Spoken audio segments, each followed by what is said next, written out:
बिस्मिल्लाहिर्रहमानिर्रहीम। My dear well wisher, Saif Rehman आपके सामने। आज बहुत बड़ी न्यूज़, बहुत अहम न्यूज़ मेरे उन वेल विशर्स के लिए जो 2-3 साल से परेशान थे लोकल गवर्नमेंट के हवाले से। जो जॉब्स आई फिर रुक गई क्योंकि 2013 के एक्ट के मुताबिक अब करना था, तो सीटें कुछ रिड्यूस हो गई और इसी रिड्यूस सीटों की वजह से कुछ 6 महीने से ख़त किताबत चल रही थी एडमिनिस्ट्रेटिव डिपार्टमेंट में और पीपीएससी में। तो अल्हम्दुलिल्लाह वो फ़ाइनल होगी। आज पीपीएससी ने नोटिफिकेशन जारी कर दिया और बता दिया है कि कौन कौन सी सीटें रिड्यूस हुई हैं। तो my dear well wisher, chief officer regulation में बहुत वाज़ेह फ़र्क आया है। उसमें 126 सीटें थी जो कि अब 23 रह गई, जिनमें ओपन की 14 हैं और वोमेन की 7 हैं और माइनॉरिटी और स्पेशल की एक सीट है। तहसील म्यूनसिपल ऑफिसर में कोई चेंज नहीं आई, वो 6 की 6 थी और उसी तरह वो बरकरार रहीं। और इसके अलावा जो वाज़ेह तब्दीली आई है वो म्यूनसिपल ऑफिसर इंफ्रास्ट्रक्चर में है। बहुत ज़्यादा सीटें कम हुई, जो कि 130 थी अब सिर्फ 44 रह गई। उनमें ओपन की 24 हैं और वोमेन की 15, जबकि माइनॉरिटी की 3 और डिसेबल की 2।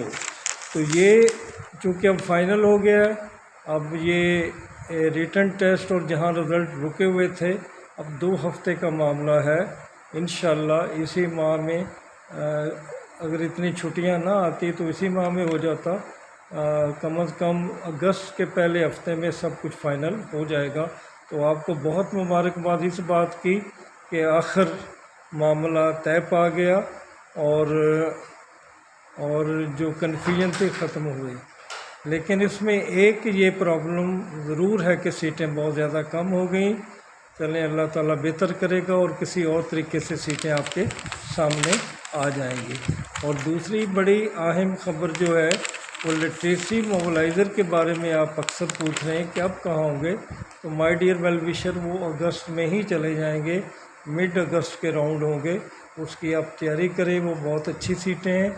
जिस तरह आप कैनाल पटवारी की तैयारी कर रहे हैं, इसी तरह इसको भी अहम समझें। और मेरे वो वेल विशर जो कि 36 से कम है, वो पूरा ज़ोर लगाएं कि अपनी जगह बना लें, ताकि आने वाले वक्तों में ओवर एज का अगर गवर्नमेंट कोई तावन नहीं करती तो उनका अपने तौर पर मसला हल हो जाए। और बहुत ज़्यादा लोग पूछ रहे हैं कि लेक्चरर की कैसे तैयारी करें और एचएम की कैसे तैयारी करें और इसी तरह एसएस की। तो मैं आज उन्हें ये बता दूंगा कि जो मुनासिब तरीका है, एक तो आपने सब्जेक्टिव स्टडी करनी है सबकी, सब्जेक्टिव और डिटेल स्टडी के बाद आपने एमसीक्यू की तरफ जाना है।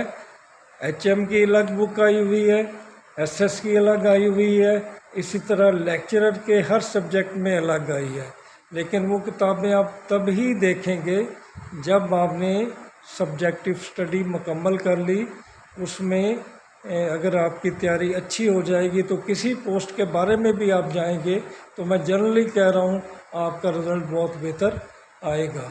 और बाकी रह गया अपकमिंग जॉब के बारे में, बहुत सारी जॉब रहती हैं और इंशाल्लाह जैसे कि बारिश के पहला कतरा हमारे लिए कैनाल पटवारी की सीट साबित हुई और फिर ये लोकल गवर्नमेंट का रुका हुआ भी सिलसिला चल पड़ा। तो इंशाल्लाह मुझे लगता है कि अब बहार आएगी और बहुत ज़्यादा बहार आएगी और आपको ये कहना पड़ेगा कि दुआ बहार की मांगी तो इतने फूल खिले, दुआ बहार की मांगी तो इतने फूल खिले, कहीं जगह ना मिली मेरे आशियाने को। तो अब आप तैयारी रखें, अपनी स्टडी जारी रखें। 2-3 माह का वक्त है ज़्यादा से ज़्यादा और आपको पास इससे ज़्यादा वक्त नहीं है। अपने आप काम को समेटें और आखिर में यह कहूँगा कि सबकी इज़्ज़त करें। इज़्ज़त ना करना किसी की वो सबसे बड़ा तशद्दुद और दहशतगर्दी है। जब आप इज़्ज़त नहीं करते, एहतराम नहीं करते, तो ना ज़ुबान रुकती है और ना ही हाथ रुकते हैं। اور جو پاس حیا ہے وہ ختم ہو جاتا ہے، اور پاس حیا سمجھا جاتا ہے کہ صرف خواتین میں ہے، نہیں، یہ وہ خوبی ہے جو معاشرے کو احترام اور ادب دیتی ہے۔ اللہ تعالیٰ آپ سب کو ادب اور احترام دے اور آپ کی زندگی میں خوشیاں ہی خوشیاں آئیں۔ اللہ تعالیٰ آپ کا حامی و ناصر ہو۔ انشاءاللہ جلد ہی آپ سے ملاقات ہوگی۔ خدا حافظ۔